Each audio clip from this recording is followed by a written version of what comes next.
Hey everyone, welcome. This is Lightup's mid-year update webinar. So looking forward to giving you a good sense of what we have been up to over, the last 6 months, but even longer than that. We haven't done one of those in some time now. There's a lot that we have been building. We definitely don't have the time to talk about everything we have been doing, but we're going to give you some of the highlights so you have an idea of the kind of things we have been doing. Great. So I still see people joining, but we can get started and we can have others catch up, or they can view the first few minutes in the offline recording. Great. So again, thank you all for being here. Very quickly, if you already are familiar with Lightup, you know what we do. We're a data quality and data observability company. We work with large enterprises, and we have been solving the data quality problem for over 5 years now, working with multiple large enterprises. If you are tuning in for the first time, we are a data quality and data observability company. We connect to the usual platforms on the tabular side, like Databricks and Snowflake. We connect to a lot more data sources, as I'm going to show you in just a bit. And some of the biggest themes that we have focused on from a technology point of view are kind of centered around this combination that you're seeing on my slide now, which is a combination of automation and control, where both of those things work at scale of data that we are now starting to deal with. And this trinity is kind of what makes the problem extremely challenging to solve. If you just want to automate, but you don't care to provide people fine-grained control over what the system is doing, that's arguably a lot easier to solve than giving them control over how the queries are running, how much load they're creating, who gets to see what and whatnot. Right? And if you didn't have scale in the mix, again, it's relatively easy to build automation and control. But when you're trying to do this, when you don't not only have scale of data volume, but you also have scale of multiple teams and multiple users, sometimes running into hundreds of users, it becomes a completely different problem to solve. And so the reason I have this kind of ugly but massive slide in front of you is to just give you a sense of all that goes into our platform to make this ready for enterprise at scale in a way that works when you're a multi-billion dollar company. And as you can see, it's actually a pretty rich, pretty thick stack of product features, ranging all the way from connectors at the lowest layer going into metrics, monitors, incidents, and then some, which are getting closer to actions and presentation layer, right? So the main point here is that there's a lot that actually goes in. Um, if you're evaluating platforms, you may find this list of features very handy. If you're considering running POCs or you're considering building one, again, this is useful for you to be aware of. Now, again, we have been investing in both kinds of tracks. One along the dimension of automation at each of those layers so that we can significantly reduce the effort it takes to meet your particular use case or particular requirements. But then at the same time, we've also been investing in features around control and governance so you can make the system behave the way it needs to, especially when it comes to meeting InfoSec policies or compliance policies in the enterprise environment, right? Today, we are going to focus more on the automation features. We might refer to one or two control features, but there's a separate webinar we want to run in a couple of weeks around that. And even within the automation bucket, we'll highlight a few features and leave the rest for another session. On the set of features we're going to discuss today. So now zooming into the bottom three layers here in the stack I was showing you earlier, right? So you have connectors at the bottom layer, which are all the different data sources that one may want to connect to. Then there's the scalable metric layer where you're computing data quality metrics. And then there's the monitor layer. If you kind of think about where the biggest challenges seem to be or where you see the most diversity, it's actually in those three bottom layers. And a big part of what we have tried to enable and what we continuously strive to design for is giving you the same set of abstractions, regardless of what data source you want to run those checks on, what kind of metrics you want to compute when it comes to data quality, and what kind of monitors you want to use when it comes to detecting anomalies. All right. And the reason behind this is you want a repeatable, a reusable system. You don't want to have your users learn a new interface every single time there's a new data source to connect to. And what we have noticed is the unit problem of solving data quality is actually not particularly hard, which is why people get very far by building their own implementation. But when you're trying to do this across 15 different data sources for 20 different kinds of data metrics, that's where things really start to become complicated. And then the maintenance and upkeep of the system just basically becomes prohibitive, right? And that's where having a very unified way of approaching the problem comes in very handy with someone like Lightup. Okay, so what we want to show you is the kind of breadth and depth we have been able to achieve at the metric layer. So I'm going to start talking about that first, then go into how we have been able to expand the coverage to multiple different data sources, multiple kinds of data sources, not just OLAP sources, but also OLTP, which we have been doing a long time, but then everything in between, going into streaming data sources like Kafka, object source like S3, even application data sources directly like HubSpot or Salesforce, and most excitingly, unstructured data sets, which is a brand new offering that we're going to talk about for the very first time today, right? Now, before I go there, there's one thing I want to point out, which is you see two different kind of engines being shown here at the metric layer. And for the longest time, we have kind of thought of data quality metrics as things that you can express very well in SQL and sufficiently well in SQL. And that used to be true, but not. But now what we're realizing is that some metrics that are much easier expressed in LLMs, or sometimes can only be expressed using LLMs. And so you can now start to think of LLM as another query layer, similar to SQL, but with different kind of a performance and capability envelope. And the thing that we really like is you can actually start to think of LLM as a query interface to both structured and unstructured data, where with the right prompt, the LLM actually returns a metric, a time series metric, just like we have been computing with SQL.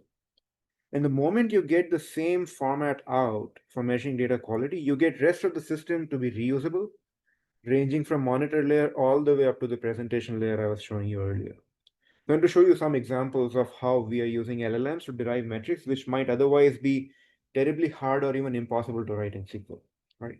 And then we'll look at all those different data sources that we are going into breadth for. Okay. By the way, you do have the chat interface open. If you have questions or you want to stop me at any point, please feel free to do that, and we'll service questions as they come in. Okay. So switching gears, let me start with a very quick overview of how the system looks from the inside if you're seeing Lightup for the very first time.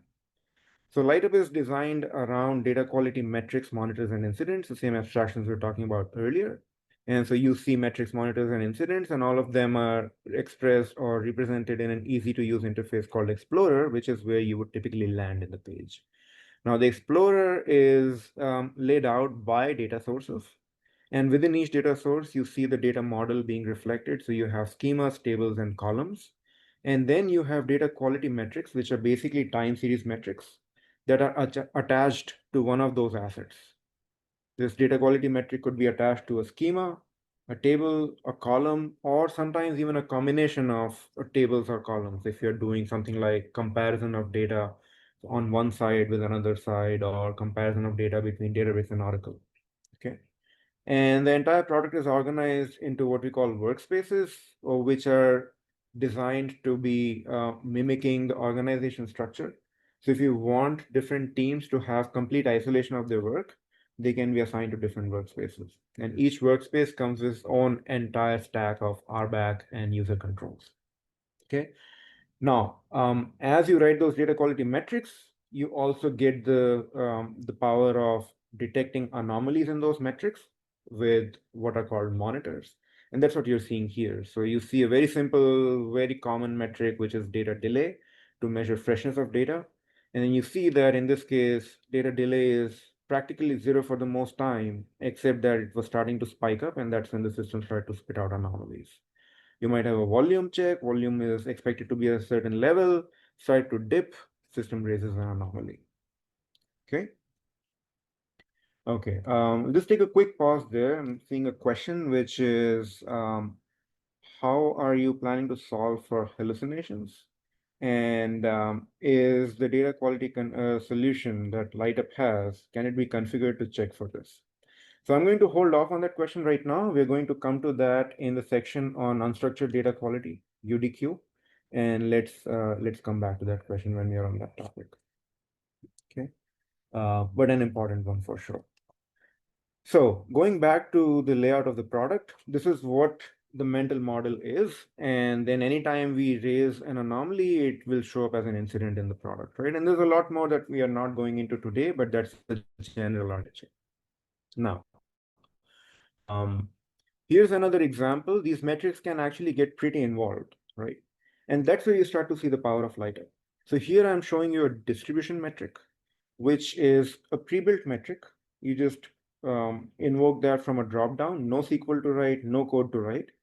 And it is so powerful that it can start to detect changes in data distribution, not just a specific time series metric, right? So here you see that the distribution is shifted very starkly in this time period, and that's what the system is able to flag for you. So again, this is just to give you a view into the power of the platform. There's all sorts of metrics that are built behind the scenes, which can be just enabled with the click of a few buttons. And then there are new classes of metrics that we're introducing right now.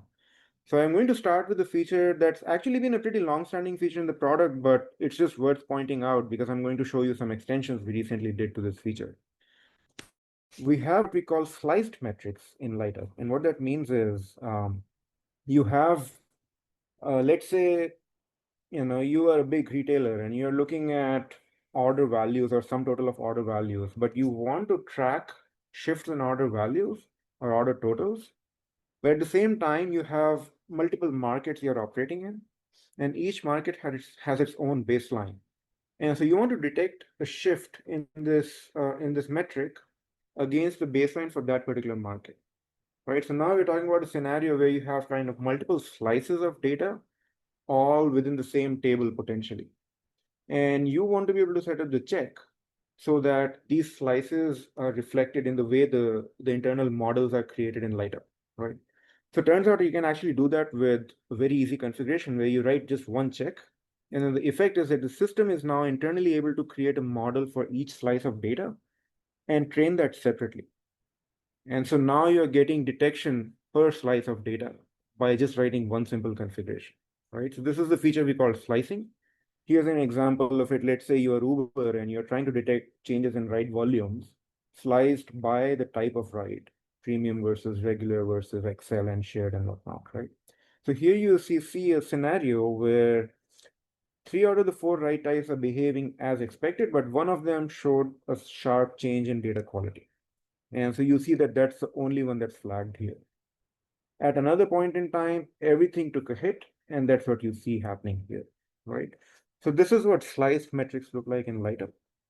And what we invested in recently is unsupervised learning for these sliced metrics. So what that does is it actually tremendously improves the accuracy of those models without having you go and inspect every single model by hand. Let me show you an example. I'm showing you a similar scenario where you have multiple slices in this metric. And what we have here is two different ways of training those models, okay? So I'm going to,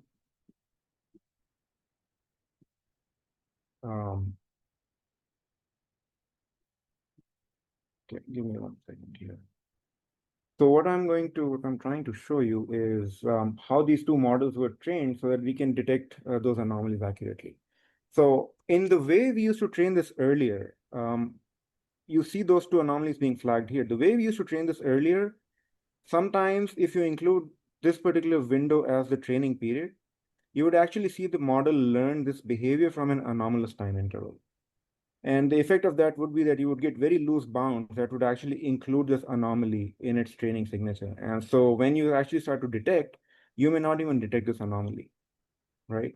Now what we have tried to do is detect outliers so that the model will actually detect that there was an outlier here and I should exclude this outlier from my training interval.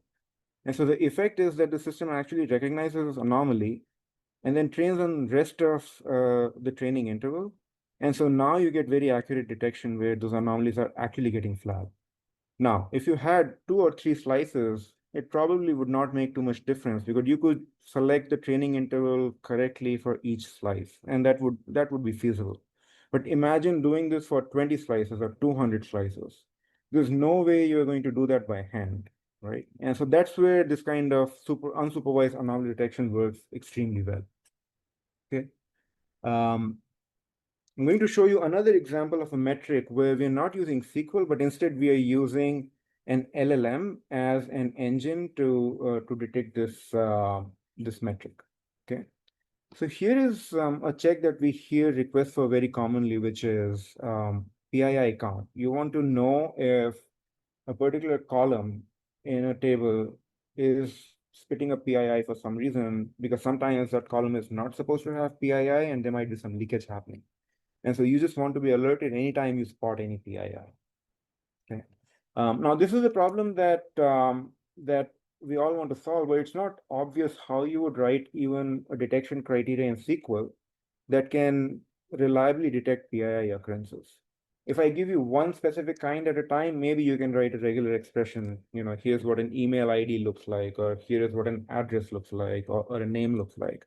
But it starts to become very brittle as you start to expand this to all possible kinds of PII. Okay. But here you see an example where the system is detecting the count of PII values found in a certain column. And what's happening under the hood is that the system is actually invoking an LLM, which is asking the LLM to detect PII, right? And so I'm showing you the prompt. This is obviously secret sauce, but this is just to show you the power of this approach, where we are able to take a snapshot of data, say a batch of 100 rows or 1,000 rows at a time, and then we are able to give this task to the LLM to detect PII and get structured input going in and structured output coming back. Okay. And this is very extensible because we're basically expressing this criteria in natural language. And what the system is doing for you under the hood is taking this prompt, running it on a window of data, doing this on a cadence so you are able to actually scan the entire data set as new data is getting added, and also provide execution guarantees. So if, let's say, an LLM call fails because it was out of cycles right now, or there's some other data access issue, the system will make sure that this is retried and eventually this call succeeds and you're able to test that data set, right? So all that infrastructure and then the incident management infrastructure around it, all of that actually is being taken care of by you.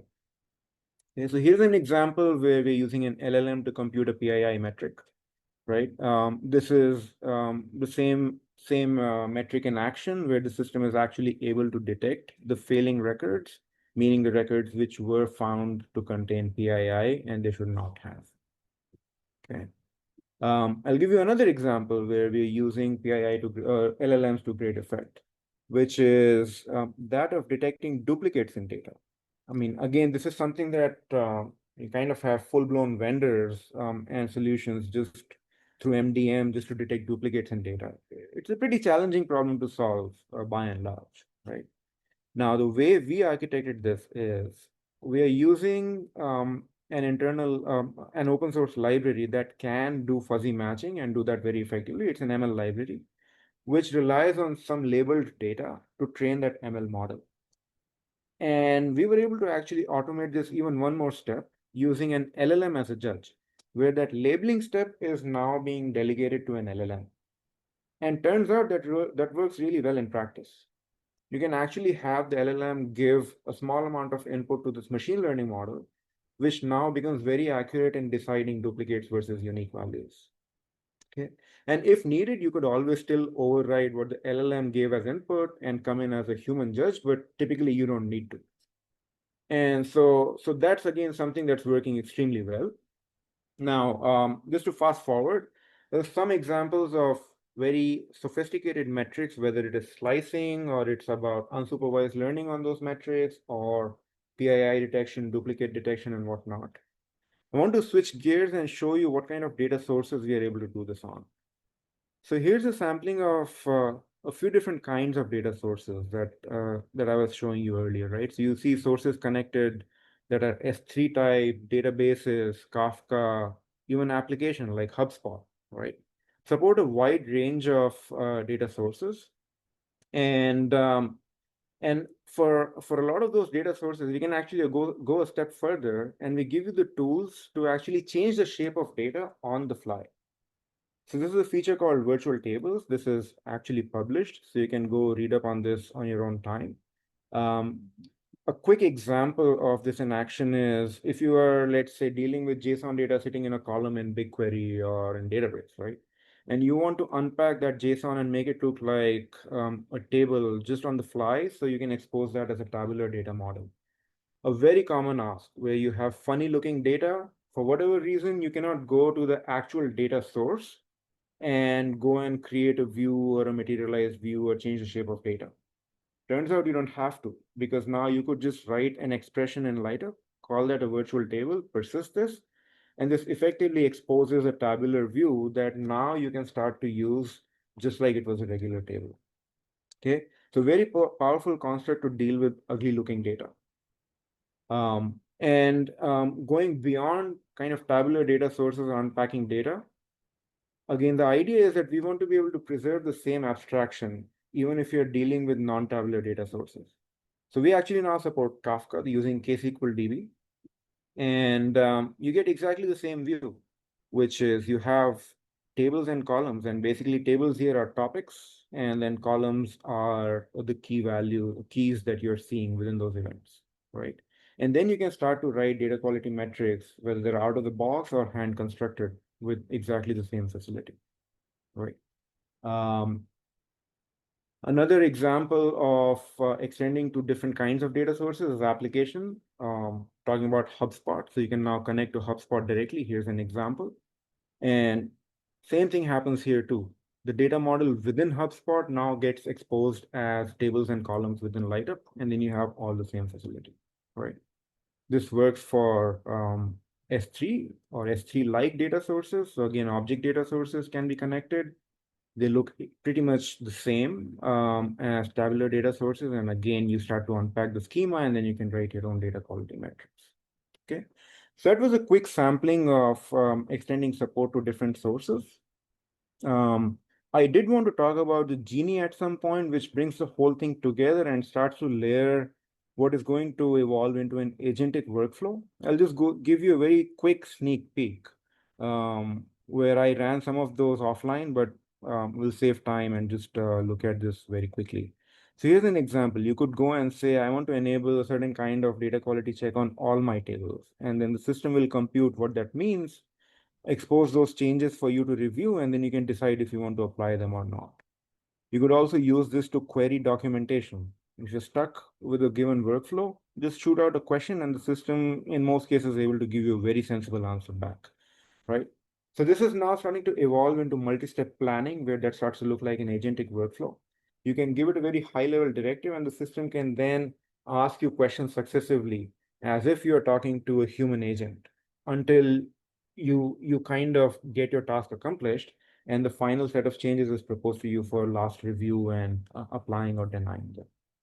Okay, so this is coming. This is already starting to get pushed live, and you can actually, in fact, bring your own LLM and decide which LLM endpoint should be used in enabling this feature.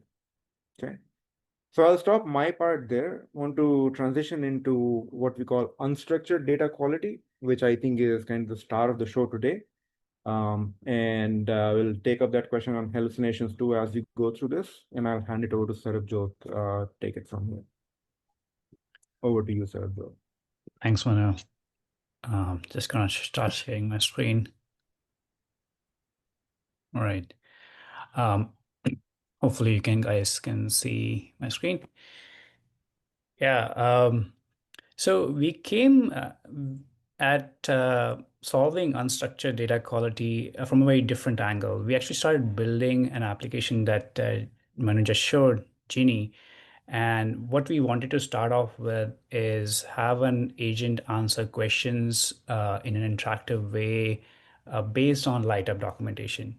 And very quickly in our early development, we realized the quality of answers we got was very much dependent on the data sources it had access to.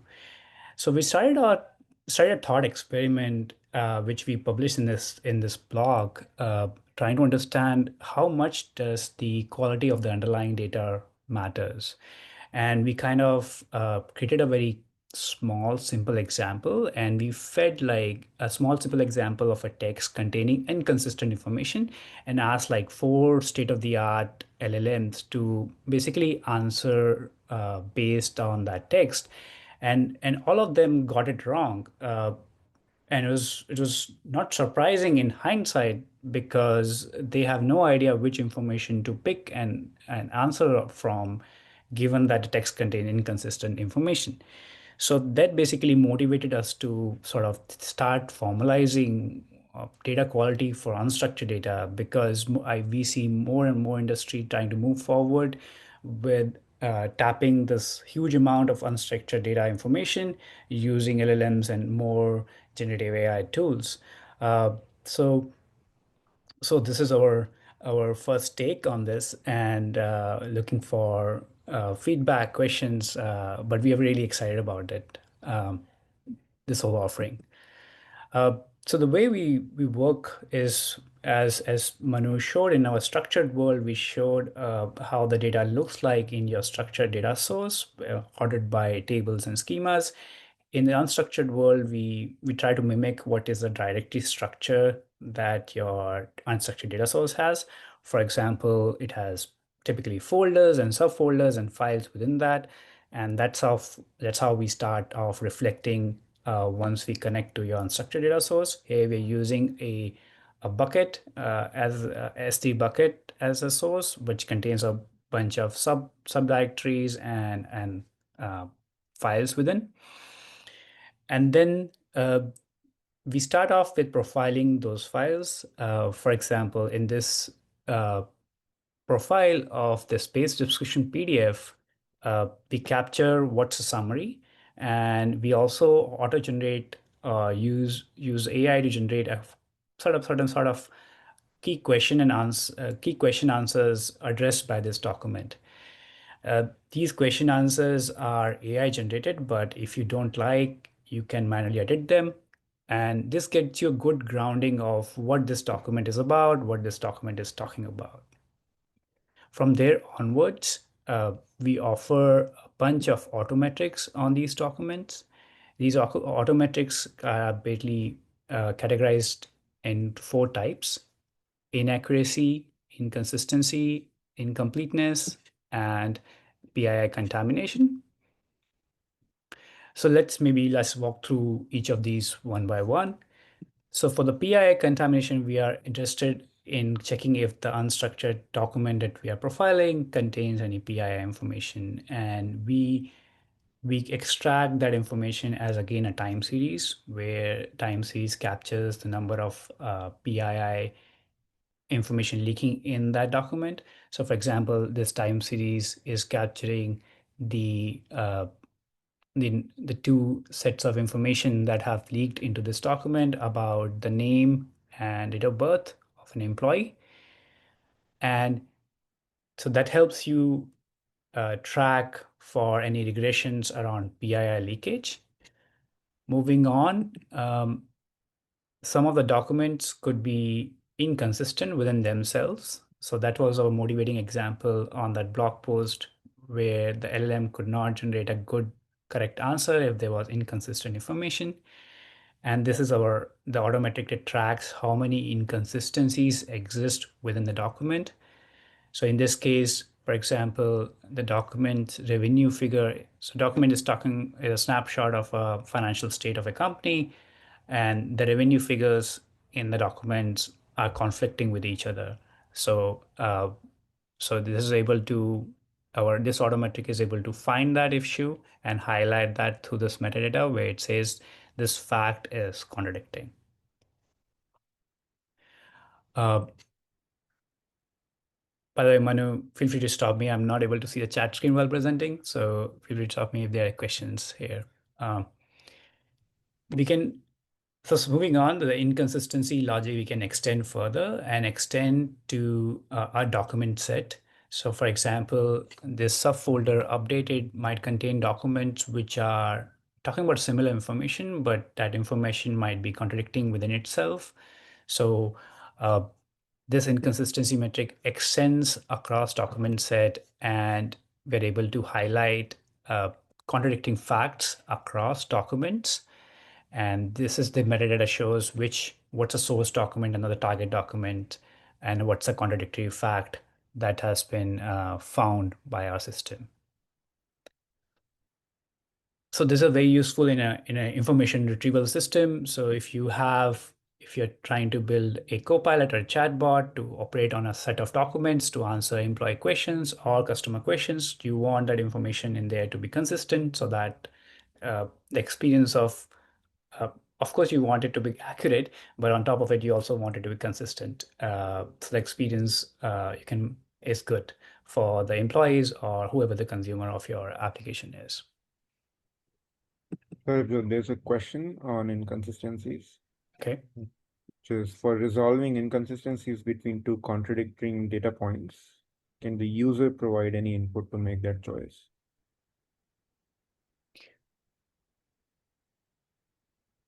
It's not very sure about to content. Can user provide any input to make a choice? So what we do is we try to match the two documents. So yes, you might have a lot of documents in a document set, but all might not be relevant to each other. So we use embedding based analysis to figure out which documents and which facts are relevant to which documents, and we only limit our search space to those so that uh, it's not like it's like the search space is not O(n) square. So you kind of limit the search space, and embedding based analysis, you can find semantically similar documents. There's one more question. Can you show DQ stats based on confidence score of extraction? Um, DQ stats. Yeah, so the confidence source score of extraction, we can dive deeper into that, but there is, by the way, industry is still dealing with how do you build a confidence score on AI outputs. It does give you the logic probabilities, but somehow those are also they warn against using that as a confidence score. So uh, probably we need to, as an industry as a whole, need to build some more consensus on how do we build uh, confidence on AI generated output in general. In this context, we have very well and context engineered what we want out of the model or what we want. So the context engineering get us to a very high confidence on the sort of output. Uh, and then on top of that, we use ensembling approaches where we ask a similar task to multiple LLM providers, so that if there is only consensus, we agree. Only if there's consensus, we kind of use that uh, as a final statistic or metric. And yeah, I mean, it's kind of a fair question. If you're not particularly confident in the extraction that we are doing here, then how confident can we be in the conclusions of data quality being drawn and to invoke a human being in the process, right? Now, what we are noticing is that if you look at the bookends, where let's say just take the example of inconsistency. If there's very obvious inconsistency, usually that would be pointed out with fairly good accuracy by the system, right? If we say there's an issue, usually there is an issue. If the data is very consistent, it's very likely that we will not be raising false positives, and the system will say, yeah, data is looking good. Now, in the gray area, let's say you have four mentions of a revenue number and three of them are consistent, one of them is actually inconsistent with those three values. The system can make more errors in that case. In some cases, it may be a false negative saying that, yeah, it's consistent. In some cases, it may be a false positive, where maybe this inconsistency didn't matter and it was still being flagged out. I don't think there's a silver bullet here. Right? I mean, the question really is, can you come close to what the human can do, but do it at a 100x scale as a human being? and then use human attention for where it really matters, which would be in the gray areas here, right? So that's how we kind of look at it. And there's Yeah, another, yeah. On top of that, Manu, right? So the way we are context engineered is that we ask for reasoning from so metadata, as you can see here, is the reasoning we get from so the prompts or the structured output we get from the LLM is comes with reasoning. So there's kind of very high confidence that there is high precision. But as one was saying, recall might be less. You might miss out something. But then in terms of striking a balance, it's really gets you a lot more than just based on a naive human based analysis. yeah. And there's a question around what kind of accuracy numbers are we typically seeing right now. I think it's a bit early for us to really comment with confidence. We're just getting started with this capability. We're seeing some very promising results, but I would kind of leave it at that. We need to take this to production at scale. And truth be told, we're not there yet. We are just getting started with this feature, but it's promising enough that we should take this forward and let's see what kind of accuracy we get. I think one thing that is becoming clear is it depends on how tightly specified your output data model is. Um, all the examples we are showing you here, we kind of have a structured data model that we are inducing on the unstructured data set. So what I mean by that is we have PDFs which contain headcounts or revenue numbers or where this company is located. So we are effectively now defining a data model that is revenue, headcount, and location. And then we're trying to extract this from this unstructured data set. Now, if the model, if that data, structured data model induced on the unstructured data set is fairly tightly defined, I think we can hit good accuracy. And the other question we were getting at earlier, we might even be able to detect hallucinations because now you have a metric that is expected to be consistent over time. And if the model is hallucinating, you will actually see inconsistencies in that metric across time, even if it is being consistent at any given point in time across a set of documents, right? Now, if this data model itself starts to be very open-ended, I think you will start to see a dip in performance. So it really comes down to how controlled is your set of things that you're trying to extract from the set. Yeah, I think you're kind of talking about going back to hallucinations, right? Um, how well can we do for hallucination? I think it really depends on how consistent is the specific data element that you're trying to extract.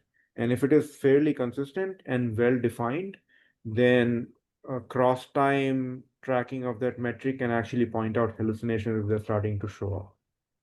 Yeah, what we have seen is we get a very good mileage in terms of hallucination just by good prompt engineering and context engineering. And then whatever remains can be sort of addressed through, for example, in our testing, we have not so far seen any hallucination. Either we were lucky or we just started off with very constrained prompts and context. So ground the LLM in the sources you want, ground the LLM to the kind of decisions, and also don't I mean, these are very sort of open recipes out there. Don't force the LLM for an answer, right? So allow a cop-out strategy. So if you're forcing something, LLM for an answer, it typically hallucinates something, even if he cannot find it. But if you have an option for it to say, I don't know, I can't figure it out, then then it's likely to give you a good, fair assessment of that prompt. And then on top of it, there's ensembling strategies, right? But in terms of what we have seen is like understanding of formalizing how to look at unstructured data quality has really helped us build applications on our side as well.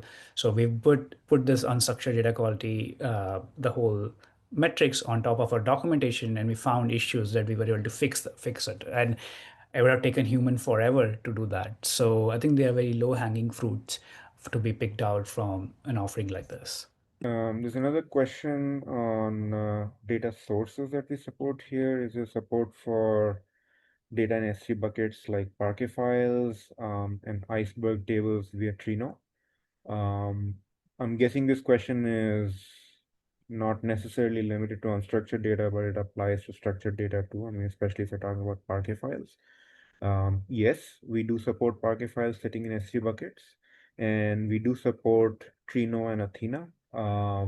And One thing that we have seen as a pattern, I mean, this is kind of digressing from unstructured data for a moment, but this question comes up a lot, especially in enterprise environments, which is there's always yet another data source or another kind of pattern in which data is living, which we may not always support, or we may support some variant of it, but we need to extend support to a new data source. And what we have been able to optimize for is if there's a source we don't already support, we can usually enable support for a new data source in 3 to 6 weeks, 3 weeks to the point where you can start to see a preview version of it, 6 weeks to something that's ready to put into production. And it wasn't the case when we first started. It would take us months to add support for a new data source.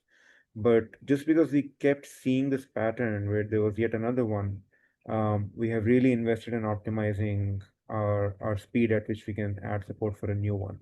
So if there's a specific version or variant we're looking for which we don't support, we can probably add it fairly quickly. But I think the questions we are getting, we do support those combinations. All right, in interest of time, I'll move forward.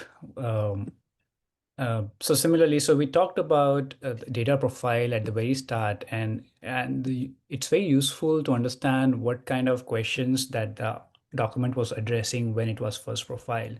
So if there's any regression around, so for example, you have a document that should always mention the revenue number.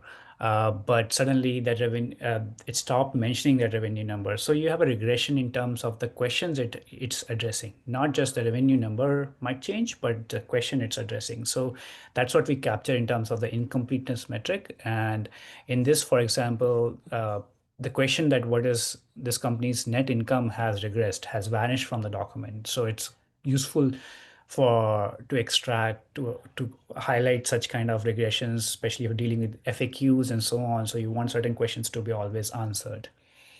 And on the flip side, you also want certain questions and the answers to match, right? So you don't want certain answers to regress. For example, in this case, the number of employees have changed. Answer to how many employees does this company have has changed from 10 to 12, either by typo or intentional. If it's intentional, then you go back and change your baseline, and then the system adapts and assumes that this is now the baseline, 12 employees is now the baseline. I will track any regressions on top of it if you choose to. And not just that, these are auto metrics that we go offer out of the box, but we understand that this might not be capturing all the metrics you want to extract from the documents like we did. So we allow you to lay out a custom metric configuration, and this is custom metric is essentially a custom prompt. You can lay out what is, for example, you can define the metric you want to extract, a time series you want to extract is what is the net income mentioned in the document. And you add some templatizing, and actually we're getting rid of it. We don't need interpolation. So all you say is what is the net income mentioned in the document. You specify which document you want to run it on, and then voila, and then you have a metric which basically tracks this metric. And of course, you can do all the good things of anomaly detection, alerting around any regressions, any unexpected drops on these metrics. And an exciting thing is we are very proud to sort of open source this offering. The core library, which is powering all this analysis, we have open source on this repo. Please feel free to check it out, have your developers play it out, and we look for any suggestions, any improvements. And yeah, if you have any questions as well, you can post in this issues. We will actively address them, and we look forward to collaborating on this going forward. Great. Yeah. So that was everything that we wanted to talk about today. There are topics around control and governance that we want to revisit at some point.